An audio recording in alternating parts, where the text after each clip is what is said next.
एक important question है exam purpose से, थोड़ा सा ध्यान लगा के सुन लोगे तो दोबारा पढ़ने की क्वेश्चन की जरूरत नहीं पड़ेगी। आपका सैलरी,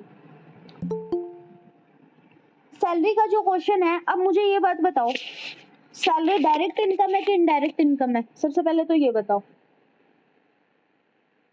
डायरेक्ट इनकम है, ठीक है। अब सैलरी होती क्या है? सैलरी, हाँ, जो जो एम्प्लॉयर है ना, एम्प्लॉयर अपने एम्प्लॉय को क्या दे रहा है? पैसा दे रहा है। जो उसने काम किया उसके बदले में क्या दे रहा है? उसको पैसा दे रहा है। एक एम्प्लॉय क्या कर रहा है? एम्प्लॉयर को क्या दे रहा है?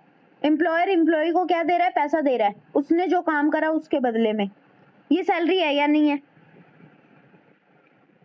सैलरी के जो प्रोविजन है ना, सेक्शन 15 से लेके 17 तक दिए गए हैं। अब देखो, मुझे एक बात बताओ, ये जो सैलरी है ना, इसका ये 3 पॉइंट लिखे हुए हैं, इन 3 पॉइंटों को सीधी लैंग्वेज में समझो, ठीक है।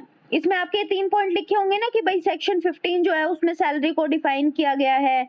तो किस कोई जो एम्प्लॉयर है या भूतपूर्व एम्प्लॉय, उसने गत वर्ष में निर्धारित के द्वारा प्राप्त वेतन या वास्तव में प्राप्त किया, इसको छोड़ दो, आप तो सीधी भाषा में समझो। मुझे सैलरी चाहिए थी, 31 मार्च की सैलरी थी, है ना, 1 अप्रैल की सैलरी थी। पहले तो मुझे ये बात बताओ, गत वर्ष कौन सा है? जो पिछला था, है ना, लास्ट ईयर। और जो आपका टैक्स है, वो टैक्स का असेसमेंट ईयर कौन सा होता है? कर निर्धारण ईयर कौन सा है? गलत, 1 अप्रैल से लेके 31 मार्च तक, है ना। 1 अप्रैल से लेके 31 मार्च तक जो है वो आपका असेसमेंट ईयर जो है वो माना जाता है। क्लियर?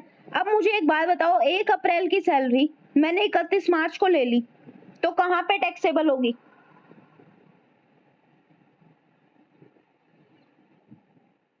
31 मार्च को, तो जिस दिन मेरे को वो इनकम मिली उस दिन से वो टैक्सेबल हुई कि नहीं हुई?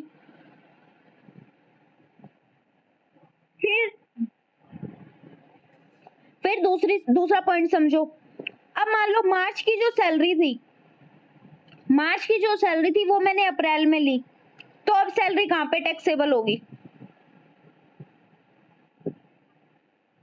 Next year. तो ड्यू मार्च की जो सैलरी है वो टैक्सेबल कहाँ हो रही है? नेक्स्ट ईयर में हो रही है। क्लियर? 2 point clear.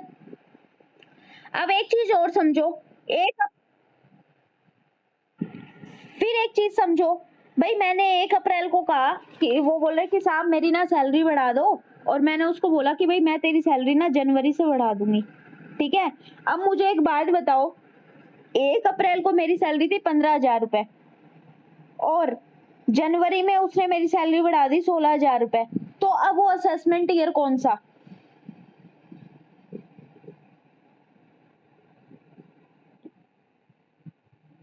उसी वाला ही रहेगा ना, चाहे अप्रैल से जनवरी में बढ़ाई हो, असेसमेंट ईयर तो अप्रैल से मार्च वाला ही चलेगा, ठीक है। हाँ, एग्जैक्टली अब देखो, इतना समझ आया। सैलरी का हमने पढ़ा कि भाई सैलरी होती क्या है, तो जो एम्प्लॉयर एम्प्लॉय को दे रहा है, इसको घुमा फिरा के ज्यादा लिखने की जरूरत नहीं है, सेक्शन 15 में जो है दे रखा है कि भाई जो गत वर्ष के अंदर जो भी आपको वेतन मिला, ठीक है, या फिर आपका भुगतान नहीं किया गया था तो आपको बाद में मिला, या फिर कोई जो मतलब कि आपका गत वर्ष है उसमें जो टैक्स पेयर है उसको स्वीकृत किया, और ऐसा वेतन जो है वो गत वर्ष में इम्पोज जो है वो नहीं किया गया। तीनों एग्जाम्पल से क्लियर हो गया पॉइंट तीनों।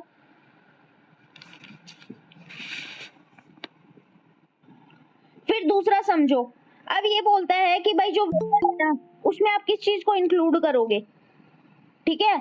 तो अब मेरे को एक बात बताओ, ये जब आप कंपनी में काम कर रहे हो कहीं पे भी, तो आपने देखा होगा कंपनी में क्यों आप कहीं पे भी काम कर रहे हो आपको डी अलाउंसेस वगैरह मिलते हैं, आप ट्रांसपोर्ट एक्सपेंसेस वगैरह मिलते हैं, आप कंपनी के काम से या आप कहीं भी किसी के काम से बाहर जा रहे हो तो आपको खर्चा मिलता है कि नहीं मिलता है,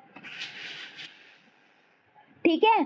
तो सैलरी में जो भी इंक्लूडेड होगा, आपका जो भी कमीशन मिल रहा है, आपको बोनस मिल रहा है, ठीक है, ग्रेजुइटी मिल रही है, एडवांस सैलरी आपको मिल रही है, उपार्जित जो आपकी लीव है उसके बदले। अब मुझे एक बात बताओ, सैटरडे को हम वर्क पे जाते हैं, संडे की हमारी छुट्टी होती है, मंडे को हम दोबारा जाते हैं, तो क्या संडे की सैलरी काट ली जाती है क्या? नहीं काटी जाती।